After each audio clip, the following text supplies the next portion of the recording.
హాయిని మరిచిపోదు మనసు. ఒదిగి ఉండి నీ వాకిటిలో బదులు కోరి నే నిలుచున్నా. దారి తెలియని చీకటిలో వెలుగు చూసి కాదంటానా.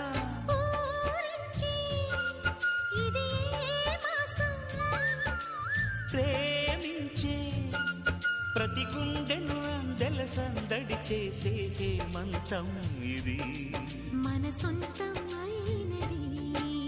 కిలకిల నవ్వే కోయిల కోసం వచ్చింది మధుమాసం.